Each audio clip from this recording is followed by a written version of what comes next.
Hey YouTube world, it's me, Evelyn. Right off the bat, I'm going to tell you this video is not going to be fun. Content warning for sexual assault, endlessly PTSD, questionable as therapy practices. So if any of that sounds like it'll, be too much to handle, please take care of yourself. You don't need to power through this video if these subjects are sensitive for you. I love you down, girls. I'll see you in the next video for sure. But in this video, I'm mad. If you can't tell, I done cussed twice, thrice maybe, right? That's not the vibe I bring to the function. You know when Beyonce said, "Don't make me get up out my seat. Don't make me come up off this beat." That's how I feel right now posting this video. I'm supposed to be here, funny, haha, making drinky drinks, reviewing Tyler Perry projects for your entertainment and leisure. But instead, I'm here today to warn you about just how much harm a shitty therapist can cause. Allegedly. So everybody meet Soups. Internet cousins meet Soups. Soups meet internet cousins. Hey, what's up? I'm Soups. And it is nice to be in front of you, internet cousins. And I'm showing these fun pictures so that you get a quick idea that Soups is someone I care about, someone I love. We spend every day together, so be nice. I am gonna walk y'all through Soup's story. I'm here to share. They will pop in periodically to give you some important emotional context and details that you may need to understand what's going on a little bit better. We already tried telling y'all the full story. We talked for like 4 hours. We cried. It was too much. So here's the basic story. A couple years ago, Soups began therapy. That therapeutic relationship had red or at least yellow flags to me the entire time. But trauma, inexperience, sunk cost fallacy, and maybe even some legitimately positive experiences kept Soups in this therapeutic relationship for a total of 18 months. There is then a miscommunication surrounding taking a temporary break versus quitting therapy entirely. That miscommunication leads to an agreement that, yes, Soups can return to this therapist at a future later date. Time marches on, that later date comes. Soups reaches back out, and the therapist says, "Never mind, you actually need a higher level of care than I am able to give you." Soups says, "Huh? Sorry, what?" And proceeds, and this is important, Soups then proceeds to have an actual mentee beat. I know we call it a mentee beat, but this mental breakdown occurs. This mental breakdown involves emailing this therapist a lot with varying levels of scary. This therapist then goes to the police. Soups gets arrested, spends 31 hours in jail, faces a criminal charge of harassment, and a civil request for a protective order. Soups agrees to the protective order, and on the criminal side, the harassment charge gets dropped by the judge. Soups then reports this therapist to the Texas State Board. Girl, huh? Yeah, so that is a very quick, condensed gist of the story. I am impressed with how many story beats you put that into. So that is a saga in and of itself, right? And Soups and I had always planned to tell this story publicly because Soups is a Virgo with receipts, and they called on me because I am a Leo with the platform. But alas, we're coming to you now, much sooner than either of us had wanted to or even hoped or planned, because the therapist in question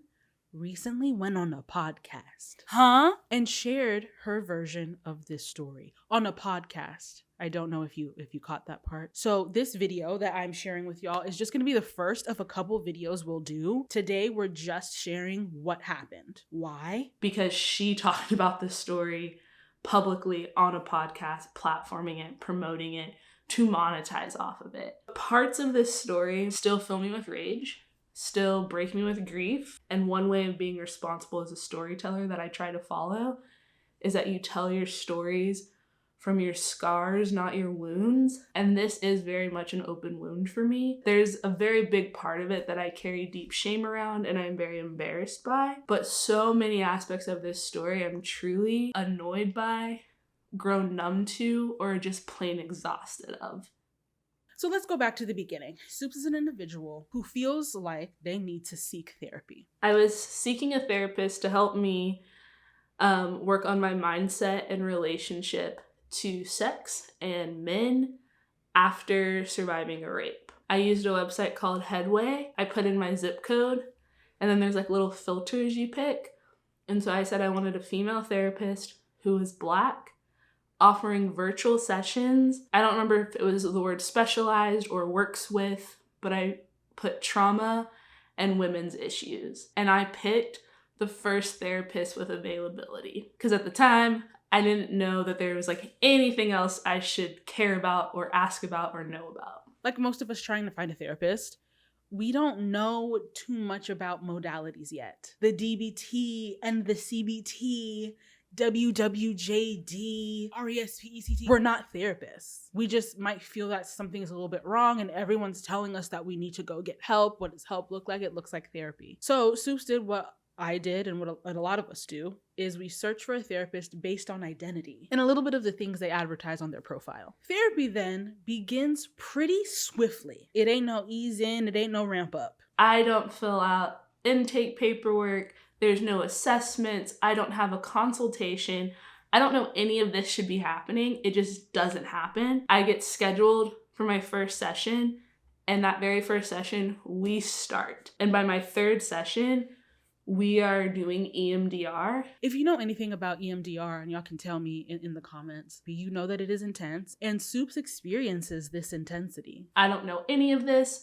I am just trusting the therapist in front of me. The way she sets me up for EMDR, I've now learned from other therapists, wasn't the correct way. She was taking a lot of shortcuts to be able to administer the practice. There's supposed to be a lot of assessments to make sure the client is capable of handling this. It has a chance of re-traumatizing you if not done correctly. I do start experiencing just intense things throughout my week. I think they're panic attacks. I find out they're flashbacks. And I'm under the impression that this is what people are talking about when they say therapy is hard, therapy is awkward, and that you just have to like trust the process. I don't know that the process isn't being followed and that this woman has not earned or is not deserving of the trust I'm giving right now. I'm going to share this detail with you so that Soups doesn't have to. Remember why Soups wanted to go to therapy? What they were trying to process, right? It unlocks a previous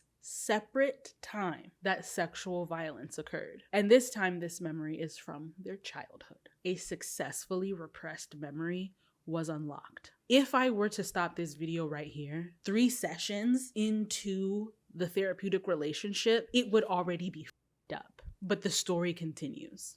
While I'm experiencing EMDR with this therapist, me and this therapist are growing incredibly close. During my second session ever, she diagnosed me with CPTSD. I learned that my therapist shares the diagnosis with me, and instead of feeling like alone and overwhelmed, I'm feeling a ton of hope.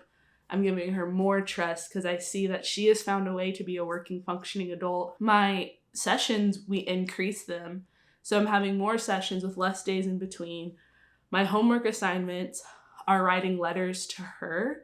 She's responding to each of my letters. She's just becoming close to an everyday point figure in my life. I don't really know how to describe it other than I've never shared these details about my life with anyone else other than this woman. So at the same time, hey, I'm myself am also in therapy. So we're kind of swapping stories. I usually do my sessions here in this chair. Soups is doing sessions in their bedroom. There would be very stark differences between my therapeutic relationship with my therapist and the one that Soups was forming with theirs. I'm finding books that she thinks she should read.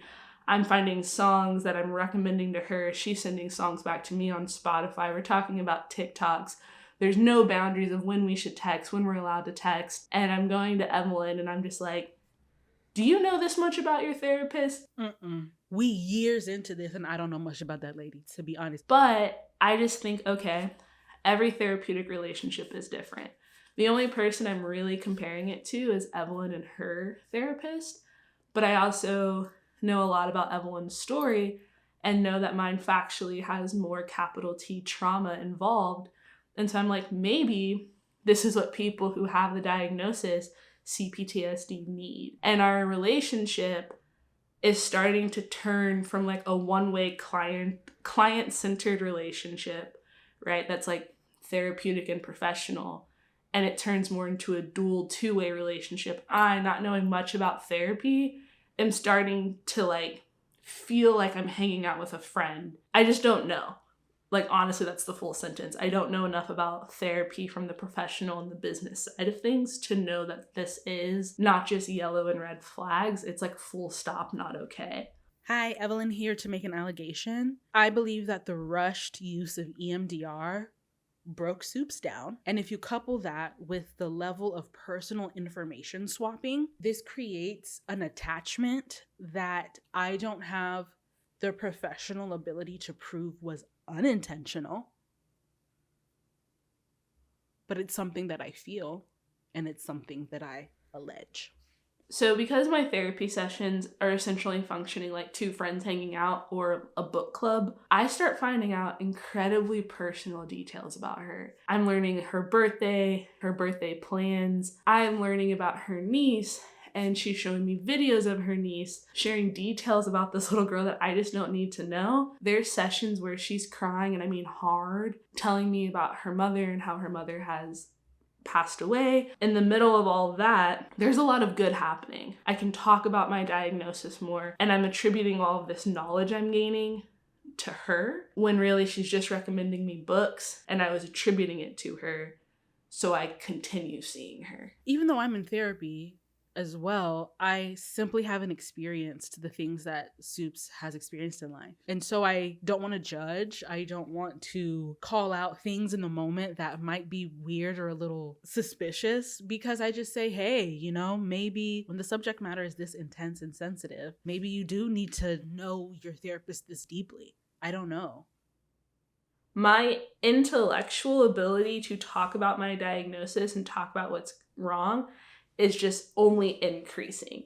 I'm learning a lot. I'm able to talk about a lot. And that is where my main focus is. I have completely centered therapy in my life and like trying to heal. Because that's what's centered, I stopped caring about almost everything else in a very apathetic way. You couldn't get me to care about anything else. And that apathy physically played out as depression. All of that leads to me losing my job, ultimately. I'm not performing at work, and I'm not doing anything to improve my performance at work. As an American, I've lost my job, which means I've now lost my health insurance, and I am forecasting my future and see that I'm going to have to take a break in therapy eventually because I fiscally cannot afford it. I bring this up to my therapist. We have a plan in place for when this needs to happen. And we get to the point of I need a financial break. I word it terribly. I will admit that. I'm in my patient portal. I see that I have 3 sessions scheduled in the future. And I say, hey, via text message, I need to stop my sessions. I'm speaking about those 3.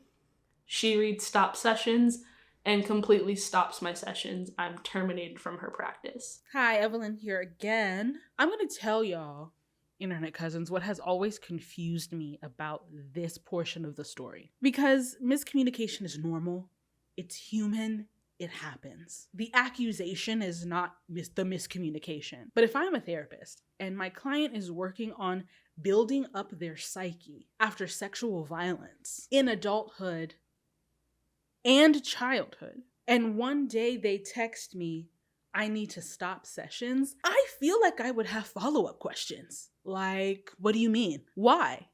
Is everything okay? Or my favorite, let's discuss this next week in your session. But she doesn't say any of that. And that's kind of like, at the very least, worrisome. Like, I'm not gonna go and say it's alarming, but at the very least, it's kind of puzzling. In full, she said, oh, okay. Something about that, to this day, has never sat right with me. We have that text message exchange. I think I'm on a break. I'm scrolling TikTok. I see a TikTok that says, you can request your notes from your therapist. And in that TikTok, they talked about how you can continue working on the plan, right? And so I was like, cool. I email her for the notes. Her response back to me lets me know that she doesn't consider herself my therapist anymore. I panic. I'm angry. This is like my health care that I've centered my whole life around. And we enter a very heated email exchange. She stops it, says that we can't communicate via email anymore. And I say, well, if I'm terminated, I would like the termination session you said all clients get. In that email exchange, she said I wasn't able to come back right away because she had no more room on her calendar. And as soon as she had room on her calendar, I would be welcome back in. This termination session that we're talking about is actually very important. This is really ground zero for the rest of this story, for like where it gets bad. In that session, I find out she has changed her mind, says that her work with me is complete, and that it's time for me to work with a new therapist. I can't explain the amount of emotions I experienced hearing those words. This woman knows my whole entire story at this point. It's taken me so long to be able to speak to the shame, speak to the embarrassment. I don't want to rebuild that relationship with someone else. I don't want to spend the time, I don't want to spend the energy, and I don't want to spend the money. I just needed a financial break. We come to an agreement that if I find a therapist to build a self with and work on DBT skills, she will welcome me back in her practice when she has space, which she said would be 6 months to a year. I remember writing down, learn what DBT skills are, because I had never heard that before. 2 pieces of information are shared between myself and this therapist that are vital for you to know about now, and you will get the details later. I make her aware that her address is publicly available online. She lets me know that a style of thought I experience is coming from her deceased mother. After these 2 pieces of information are shared and exchanged with each other, I reconfirm that I will be welcomed back, on what conditions and in what timeline. That she's going to hear from me in 6 months to check about her waiting list and potentially start coming back. And Soups does exactly that, which to me makes them the most resilient, hardworking person I know, because I would have just quit therapy altogether. Now I gotta go to more therapy to get ready for therapy with you. Huh? Voiceover Evelyn here with a little note just so you don't get confused for the second half of the video, since we're talking about multiple therapists now. From now on, therapist A refers to the person we've been talking about this whole time, and therapist B refers to the person Soups went to during their 6-month break. Fun fact, therapist B is still Soups' current therapist. My current therapist the whole time was like, you know yourself, you have a very strong sense of self, and was always alluding to she thought this was a confusing situation, but I was doing the work and I was seeing benefits. I am truly doing what she has said is going to be required. I've continued writing letters. They're not as robust and I'm not sending them. And my idea is I don't want to have to regrow an attachment. The whole entire time, in my mind, I'm going back to my previous therapist. The 6 months passes. My therapist says I have a strong sense of self. I've learned what DBT skills are. I've worked on them some. Try to return to her via email like we agreed upon. And instead of her honoring the agreement, she says that I need a higher level of care and turns me away via email with no intake, no consultation, and no assessment. I'm livid. I'm enraged. I'm pissed. Because now it's been 2 years and I still haven't gotten to work on what I originally showed up to work on. Remember how I talked about attachment? I'm alleging, because I want to be clear of my allegations, right? I'm alleging that something here happened. Something happened that was either negligent, which sucks, or malicious, which is disgusting, to create this kind of perfect storm. An environment where you have this intense reliance on therapy and the therapist, but then you drop them, which creates an abandonment type feeling and thusly a full-blown mental breakdown. It's just a completely different flush of emotions, wave of emotions, I don't know. Almost as immediately, the style of thoughts that she has now told me are her deceased mother comes flooding to my head, but they are incredibly angry and hateful thoughts. So I send an email. I think I was just like, wow, you said I could trust you. There's something of just what you said you would do, you didn't do. And I noticed that the thoughts get a little quieter. So I sent another email and I noticed that the thoughts get quieter. I continue to send emails for 3 days. I think it was 18 emails in 3 days. The anger was still there. The grief was still there. The sadness, the tears, All of that is staying consistent, but I'm able to stop these super angry thoughts with the emails. I talked to my therapist about all of this, and she lets me know at that time that she believes I'm experiencing OCD. I'm having a compulsion, which is the emails, and that's how I'm getting the thoughts to stop. And then she also lets me know that she has suspected for a long time that I was in borderline psychosis. I want to be very clear. I don't want to minimize what the therapist went through, right? Like the barrage of emails, the content of the emails, the number, the speed, scary. I can open my eyes and open my mind and understand and empathize and accept that. I don't want to minimize what it must have been like to experience Soups's mental breakdown. The point I'm trying to make in this video, for anyone who will listen, is that if there's anyone on planet Earth who would have professional insight into what might have been happening at this time, would it not be a therapist? The therapist? It's a question. Like, it's not rhetorical. If not her, then who? Who would get it? Who would see the signs? I'm getting hot. Because at the end of the day, what is your job? How, under your care and immediately after your care, someone breaks like this? She asks that I stop sending emails. She tells me to stop sending emails. She demands that I stop sending emails. And I just don't. I continue to email to quiet the thoughts for 3 more weeks until eventually I get a call from the Austin Police Department issuing a cease and desist, letting me know that if these emails do not stop, I will be arrested for harassment.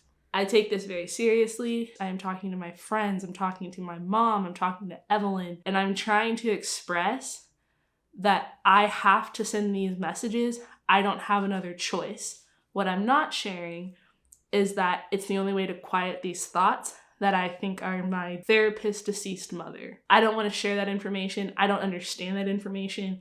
I wanted to talk to my old therapist about it, and she's not letting me in. Eventually, after the official cease and desist, I continue sending messages until I am arrested. This time period was incredibly hard to witness. To watch someone struggle and they want to stop a behavior, but they can't, and also they're terrified of their own behavior, was a very helpless feeling. I'm in complete shock. At the time, I didn't know like the content of the emails or like the speed or the number, you know, I just knew overall like things weren't good. Soups wasn't good. And Soups gets arrested in the middle of our living room. We're going to talk about the criminal justice system of it all in another video. But at this point, what am I doing? I'm texting Soup's mom. I'm setting up an account. I'm seeing what I need to do to be able to receive calls, trying to find a bondsman. Like, I know I'm an emergency contact, but this is on another level. I just walk around the apartment saying, huh? I get arrested. I go to jail for 31 hours. I get out of jail, and I'm facing 2 courts. A civil court where my old therapist is seeking a protective order, and a criminal court where I am being charged with harassment. The civil court ended with me agreeing to a 5-year protective order. This court happened 2 weeks after I got out of jail. The criminal court, that one took a lot longer, but it ends with my case being dismissed with prejudice. And I want to say that she took black off her profile. Because what? There's one detail that bothers me so much. Remember, one of the filters I clicked was black for this therapist. And I will say, visually, I was like, is she black? That's interesting. She's openly mixed race black woman is her profile. I am mixed race, and I'm like, hey, there's actually a lot that I probably will want to speak about someday about being mixed. I move forward with her. We talked about my fear of police officers and the justice system all the time, and she listened as a black woman. That's very important to hear, because during this whole process, when she gets the police involved and I'm going through the system as an inmate, she removes black from her profile and is now just a mixed race, multicultural, cisgendered woman. Why are you all of a sudden not Black when you get the legal system involved, when you have police involved? But for you to take on that cultural responsibility in a world like therapy and then try to deny that existence, that identity, when you put a Black person into the system, then to say that system failed you, then to edit that out of your public story and think I'm just gonna bear the weight of that is insane.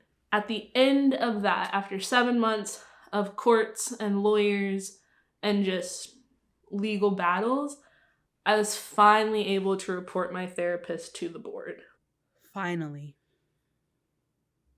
Because what the fuck? This is a lot. And again, I'm going to say this so Soups doesn't have to.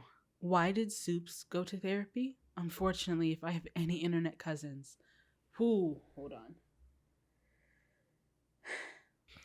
What struck me the most is dealing with all of that involves reporting, proving, building a case, following up with people, navigating institutions. Soups already went through that. Seeks therapy to get help. And now where are we? Navigating institutions, building a case, providing details, proving that what happened was wrong and was not okay. I'm mad that I'm crying. I'm so furious. Making the board report and deciding to report this therapist makes Soups the most badass, strongest person I know. And it hasn't been without immense sorrow. So that's why I'm here uploading this video, because y'all are my cousins, parasocially, and somebody else needs to witness this. Hold on. In the midst of all of this, Soups found another corporate job. And what ends up happening is a prospective client of that job that Soups works at Googled Soups and found their record.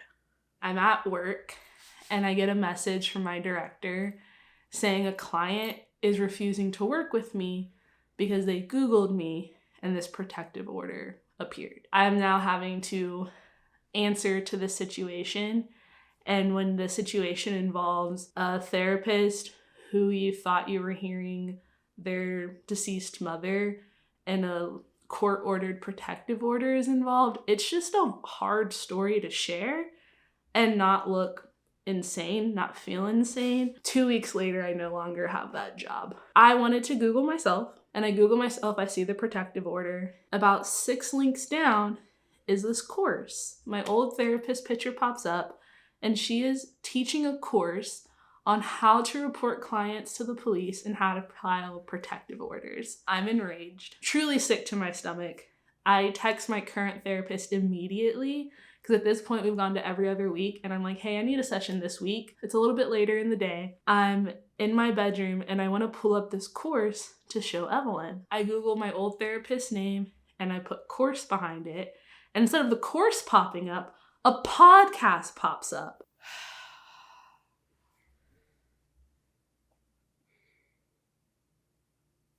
This is bold.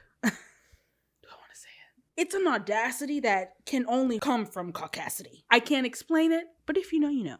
I'm flabbergasted. Remember who this woman was to me? My therapist for 18 months, the person I trusted the most in the world, the person who helped me learn my own personal story and I thought was helping me hold it in a very safe, contained way. And she is on this podcast that I find to be a irresponsible, incomplete, and villainizing retelling of a situation I endured with her because of her. With 2 other hosts, and sure, they're like podcast hobbyists, but by day, their professional trade is licensed mental health therapists. Them platforming this story, in my opinion, is validating this story. And in this podcast, she is promoting a course that she plans to monetize off of. I'm dissociated, I'm angry, I'm crying. There's so many emotions that I don't want to be experiencing that I'm experiencing. My question is, because it's not it's an allegation. My question is, how is this not formally creating a therapy to mental breakdown to jail pipeline?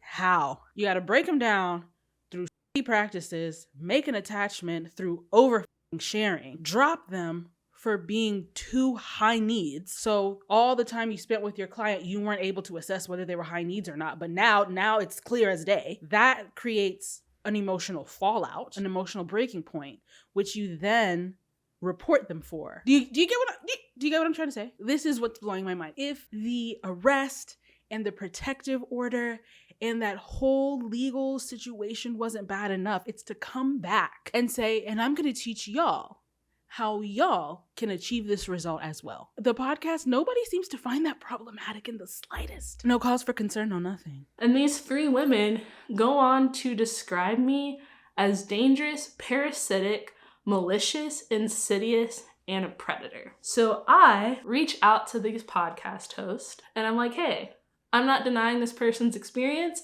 It's just not complete. She's not telling the truth. I think she is my abuser and I would like to give you the full story. I have Evelyn comment on their podcast, Steve comments on their podcast, and some of my other friends comment on their podcast. Hell yeah. I left a comment. Baby Blow left a comment and they all get deleted. They don't respond to my email. This is a part of the story that I don't hold pride in. I email them again 2 more times that are very less kind emails. And then I leave one of them a voicemail because on her profile, she said truth and logic are essential to me. And so I left her a voicemail being like, clearly truth isn't essential to you. They hit me with a cease and desist. So that's when I go to Evelyn and say, hey, can you help me tell this story? Now, I've been on the internet a long time, and my experience has been overwhelmingly positive. But do y'all want to know the types of things I have to add to my filter list, just in case I reach the wrong side of the internet? Y'all don't want to know the way I have to spell every slur to prevent true harassment. So my comment gets deleted, so I take it upon myself to send an email because I'm not sure that you read my comment. I need you to know how I feel about the piece of media that you put out into the world. I can show y'all the email. Pause if you want to read it. I would use the word gracious. But yeah, I don't receive a response.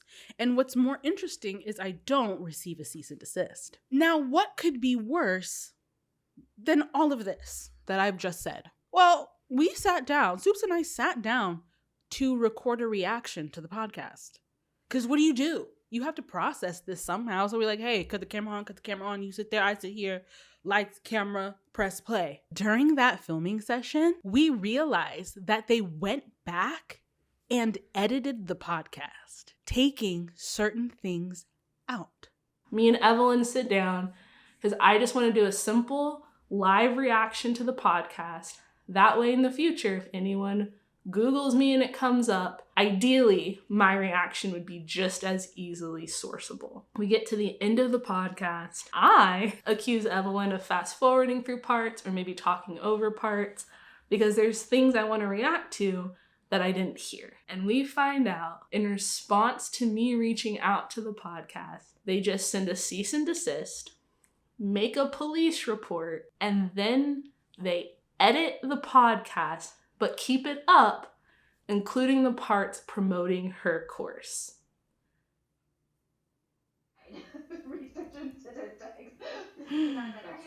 Pause.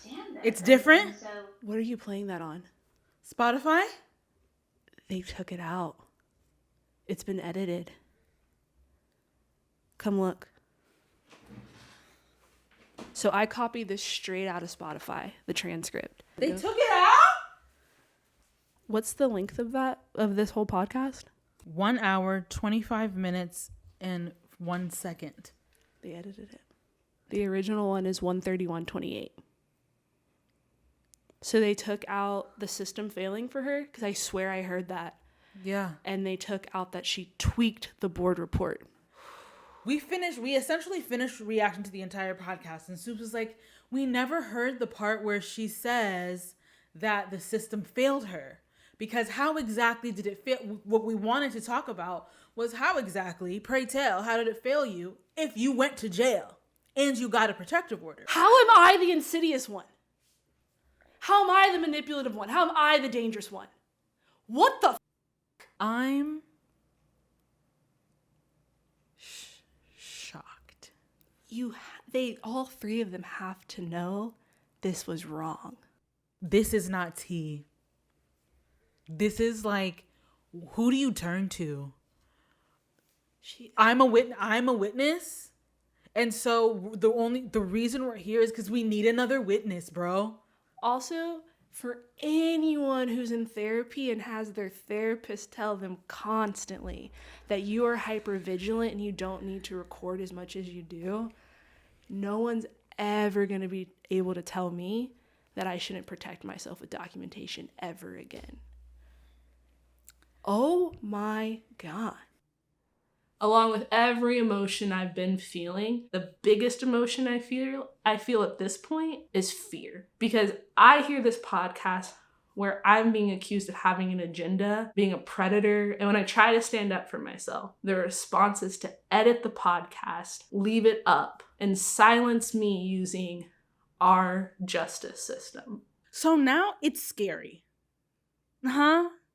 It's been painful and weird, but now it's scary. In this podcast, which we'll talk about later, like we said, but they accuse Soups of intentionally targeting this therapist, seeking treatment on purpose, all those years ago at this point, in some insidious, malicious way, which is the most disgusting thing I have ever. The hosts then go on to villainize and comment on certain diagnoses in such deplorable ways. She is currently working in a private practice, which she owns, where she works with the LGBTQIA plus community with complex trauma, and she works in the dreaded mood and personality disorders, the one that nobody likes to do. She's really great at it. I know. I'm trying to like withhold my reactions, but I'm incredibly expressive. And so I'm glad nobody can see, but it's like my eyes just keep like widening because I'm like a whole facility of people who have a diagnosis of BPD. Oh, shit. Like that sounds, I'm not gonna lie, no shade on anybody. That sounds like a nightmare. So, but you loved it. Tell us more. You loved it. Yeah. Yeah, it was good. It was never a dull moment. Something else I like really learned is like when you work with like this, like that demographic, right? I think that, and I usually can assess out like if there's that predatory concept of like, oh, you're working by yourself, you probably don't have support, and so I'm going to be able, and it's weird to have to think that way now, but it's very much a reality of like, what are your reasons for coming to therapists and what are your reasons for choosing private practice therapists when you have such a high acuity, when you have this type of disorder, right? Like, what is the agenda there? And like, you do know you can just go work at fucking Jimmy John's, right? The fact that this is a public podcast and not like a private freaking Discord chat somewhere is blowing my mind. But now this is a piece of like media and like storytelling that you're putting up publicly. I really feel bad for if any of their clients know they have this podcast and have these diagnoses and hear what these ladies think of them. In this podcast, Soup's former therapist also says that she had to tweak, that's her word, she had to tweak documentation in order to get this protective order. If you know anything about getting protective orders, you damn near have to get murdered already for them to grant you any sort of help. So what was that tweak? And pray tell, what's the difference between a tweak and a lie is my question. But that part of the podcast where she discusses all of that was edited out. But it's at this point where I can't shake the feeling that, like, for me, this feels like they know that something is wrong. And when I say wrong, at the very least, unprofessional. And I cannot give these ladies the peace of feeling like nobody else knows this story. Therapists are human. Duh. But just like any other medical or even social job, like a teacher, a freaking pastor, a doctor, counselor, y'all are held to a higher standard. And I'm making this video to tell you, my internet cousins, that I believe at every turn, this therapist failed miserably at upholding all of those standards. That is what I believe. The board investigating a therapist has been compared to police doing internal affair reviews. and that this therapist probably isn't going to get in that much trouble unless I have public attention on the story. The story is very much still going on. I'm still living it. So that's where the sense of urgency comes. I have to tell this story more publicly and wider than I thought because I've been told the system in place is going to protect her yet again. So yeah, girls, that's the story. We do have a little bit of a favor to ask. In addition to, of course, holding this story in your sweet, sweet hands. I appreciate y'all so much for that. There's a link below to a Google Drive that we've created. In it, there is the podcast episode. So number one, please listen to it, just so you know what we'll be talking about in future videos. We also have a Google form for any internet cousins who are mental health professionals to fill out. Any questions, concerns, or even details you need professionally in order to make a judgment about this whole ordeal, anything you want to share with us or educate us on, please be honest so that we can come back and tell this story in a constructive way. And lastly, this is for everybody, do not contact anybody involved in this story. I am telling you to keep your thoughts here in the comment section. To any internet cousins who are mental health practitioners, reach out and touch. Of course, not in any official business capacity. I understand that. But parasocially, cousin to cousin, we just want to continue this conversation. Talk as many times as possible, talk to as many people as possible about this. And to any internet cousins who have experienced anything similar to this, I guess I just want to say that I see you. I believe you. You're not alone. Sometimes people just suck at their job, allegedly. And it sucks that the price of that is your mental health and well-being. Soups, say bye to the cousins. I did not think this would be my debut to the internet, but it has been nice being here. Thank you for your time, for your attention. We'll be back. And in the meantime and in between time, I will see you on the internet somewhere. Bye.